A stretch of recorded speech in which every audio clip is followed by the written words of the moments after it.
Hi there, Pete here. Hope everyone is well. Back again helping to dispel some of the nonsense in the world. In this video, we'll be reaching up into the heavens to check out the nonsense surrounding a solar eclipse. Now we're all familiar with solar eclipses, and I'm sure everyone has experienced one at some point in their lives. Essentially, during these celestial phenomena, it can be observed that the sun's light is obscured, thus rendering parts of the earth to experience a short period of darkness or reduced sunlight. The recordings of such events can be traced back to the ancient Assyrians of around 763 BC, and possibly even earlier, to around 4,000 years ago, during the reign of Emperor Zhongkang, although officially Chinese records of eclipses began at around 720 BC. But to help us understand solar eclipses better, let's firstly have a listen to a definition of a solar eclipse. An eclipse in which the sun is obscured by the moon. Now, according to this definition, it seems that the obscuring of sunlight is caused by the moon. But my question to you is, does the moon actually obscure the sun's light during a solar eclipse? It's a very simple question, and to help us answer this, let's start by looking at a clip of a solar eclipse, but speed it up.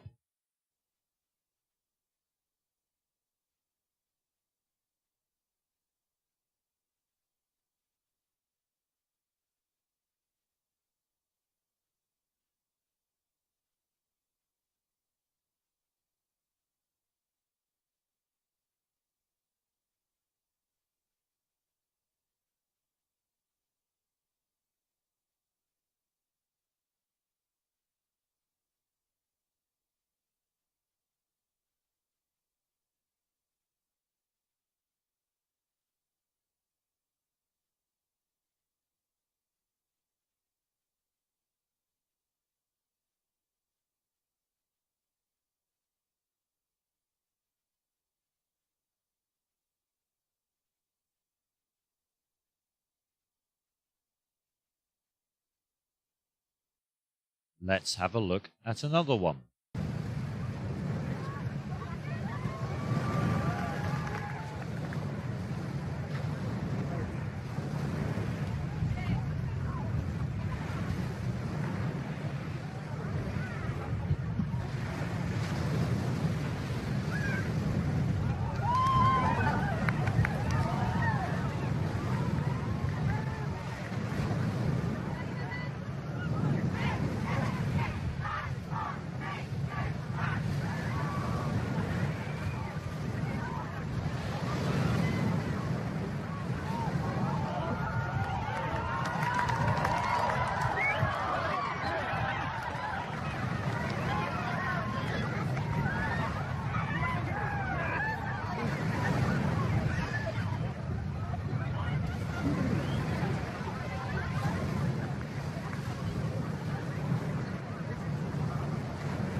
Now, can anyone notice anything unusual about the clips, bearing in mind the definition presented earlier? Well, yep, you got it, and it was very obvious, wasn't it? If you look very closely, we can't actually see any of the artifacts left on the lunar surface from the Apollo missions.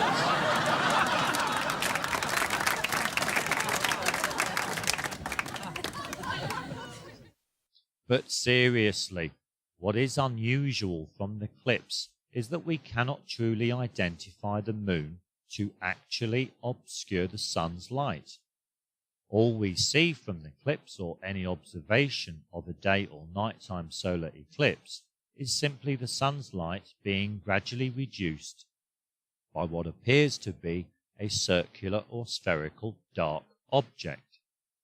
In fact, our observations during a solar eclipse tell us very little as to the identity of the circular or spherical dark object, especially given that, during a daytime solar eclipse, we never actually see the moon traverse the sky, approach the sun, and obscure the sun's light.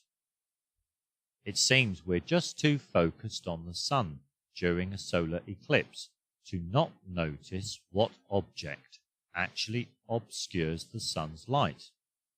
So to help us understand this better, here's Dr. Peter Stein with a more detailed analysis of a solar eclipse.